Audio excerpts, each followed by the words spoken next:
आपल्या डोळ्यांची काळजी घेणारं पोखरकर नेत्रालय आता नवीन ठिकाणी सुसज्ज आणि अद्ययावत स्कायलाइट मल्टी स्पेशालिटी हॉस्पिटलमध्ये. डोळ्यांचे विविध आजार, ऑपरेशन्स आणि उपचार आता एकाच ठिकाणी.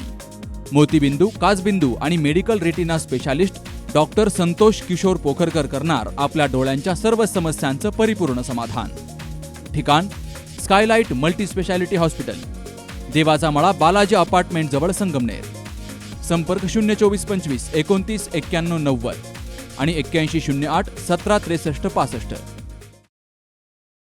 संगमनेर तालुक्याच्या पठार भागातील श्री क्षेत्र बाळेश्वर या ठिकाणी महाशिवरात्री निमित्तानं अखंड हरिनाम सप्ताह त्याचबरोबर ग्रंथराज शिवलीलामृत पारायण सोहळ्याचं आयोजन केलं गेलंय. गेली 36 वर्षांपासून या ठिकाणी महाशिवरात्रीच्या पर्वावरती या अखंड हरिनाम सप्ताहाचं आयोजन केलं जातं. पठार भागातील विविध गावांच्या वतीनं रोज सायंकाळी इथं भाविकांसाठी महाप्रसादाचं आयोजन करण्यात येतं. पहाटे 4 ते 6 काकडा भजन, सायंकाळी 6 ते 7 हरिपाठ, सकाळी 7 ते 10 शिवलीलामृत पारायण, रोज रात्री 7 ते 9 हरिकीर्तन अशा अनेक धार्मिक कार्यक्रमांचं आयोजन केलं गेलंय. हरिभक्तपरायण गणेश महाराज एरंडे, बाळासाहेब महाराज रंजाळे, जयसिंग महाराज माळवतकर, आदिनाथ महाराज जुन्नरकर, अमोल महाराज वाकळे, दत्तात्रय महाराज भोर, महंत महामंडलेश्वर आचार्य जगद्गुरू द्वाराचार्य विद्यावाचस्पती डॉक्टर रामकृष्ण महाराज लहवितकर, नवनाथ महाराज म्हस्के यांच्या हरिकीर्तनांचं आयोजन केलं गेलंय. तुकोबारा सांगताय, देवाला आनंदच नव्हता, एवढं प्रजा तयार झाली तेव्हा. पण आनंद कधी झाला ऐका, भगवंतानं पृथ्वी उत्पत्ती करायला सुरुवात केली. नाही त्याचे कैसे झाले रे खेळी, नाही त्याचे दिसू लागले. जन्माला आलं ते लेकरू होतं पाण्यातलं. पाण्यातले जेवढे जलचर आहेत तेवढे देवानं पहिल्यांदा जन्माला घातले.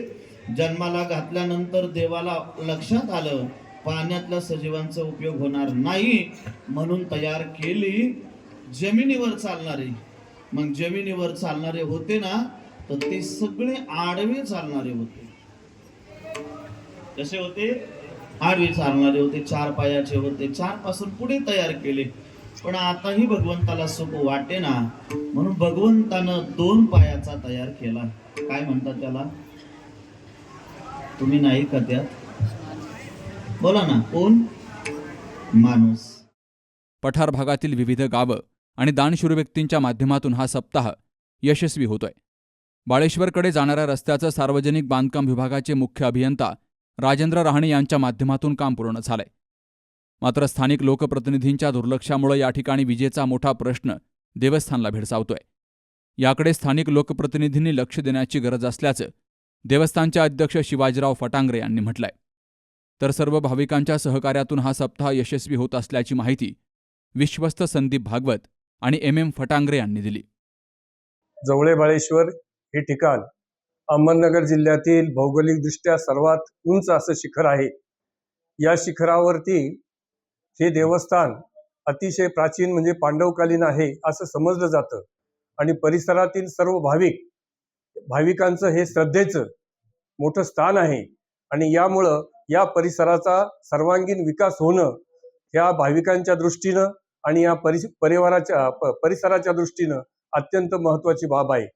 या ठिकाणी अगोदर आदरणीय रेंजर साहेबांनी जे सांगितलेले आहे त्या व्यतिरिक्त रस्त्याचं रुंदीकरण होणं गरजेचं आहे. त्याचप्रमाणे पाण्याची सोय की जिथं आवश्यक आहे या शिखर सुशोभीकरणासाठी पाणी आणि पिण्याच्या पाण्याची उपलब्धता होणं ही अत्यंत गरज आहे.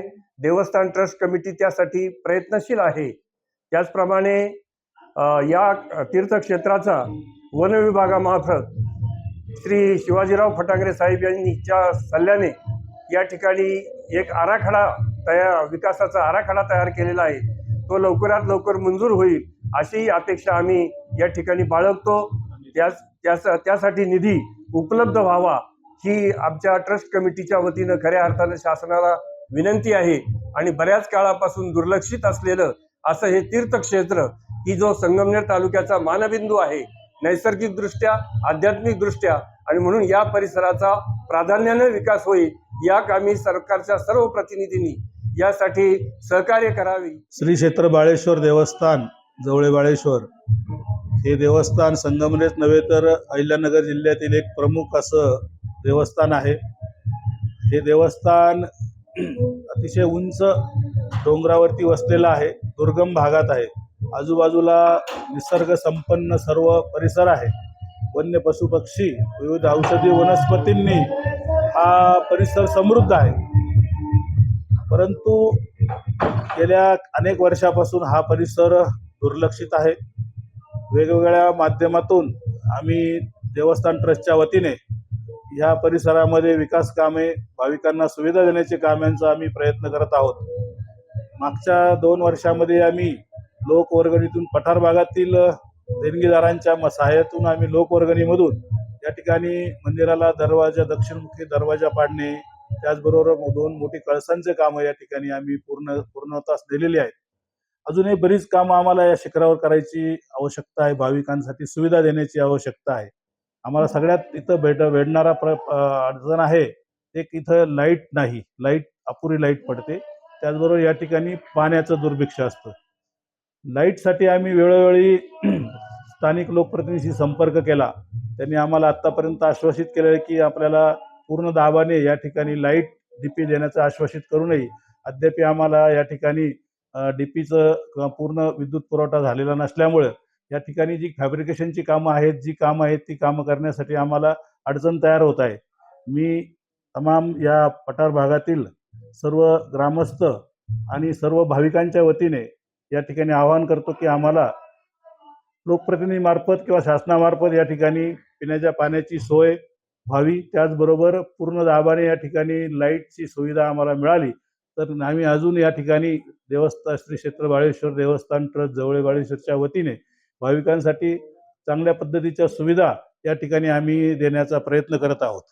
त्याचबरोबर या क्षेत्राचा क वर्ग तीर्थक्षेत्रामध्ये समावेश होण्यासाठी सुद्धा प्रस्ताव जिल्हा स्तरावरती प्रलंबित आहे. या ठिकाणी काही अडचणी आहेत, परंतु त्यावरती आम्हाला निश्चितपणे हा परिसर, हे देवस्थान ग्रामीण तीर्थक्षेत्र क वर्गामध्ये जाण्यासाठी भविष्यामध्ये आम्हाला यश येईल अशी मी बाळेश्वर चरणी प्रार्थना करतो. बाळेश्वर देवस्थानजवळ पिण्याच्या पाण्यासाठी भाविकांची मोठी गैरसोय होतीये. याकडेही लक्ष देण्याची गरज असून क वर्ग तीर्थक्षेत्र विकास आराखड्यात या देवस्थानचा समावेश होण्याची खऱ्या अर्थानं गरज आहे. देवस्थानचा विजेचा प्रश्न हा लवकरात लवकर मार्गी लावण्याचं आश्वासन माजी जिल्हा परिषद सदस्य जनार्दन आहेर यांनी दिलंय. या अखंड हरिनाम सप्ताहाला पठार भागातील भाविकांची मोठी गर्दी असते. बाबासाहेब कडू, सी न्यूज मराठी, संगमनेर. हो आता फोन ठेव. आईचा फोन होता. बहिणीचं लग्न ठरलंय ना. फर्निचर खरेदीसाठी अनेक शॉप मधल्या सेल आणि डिस्काउंट बद्दल बोलत होती. अहो, या सेल आणि डिस्काउंटच्या मोहात आपण टिकाऊ नाही, टाकाऊ फर्निचरची खरेदी करतो. मजबूत आणि लॉंग लाईफ फर्निचरसाठी माझ्या विश्वासाचं एकच नाव, Samarth furniture mall. Samarth furniture and mall, Gulewadi, Sangamner, Sugaon Budruk, taluka Akole, जिल्हा अहमदनगर.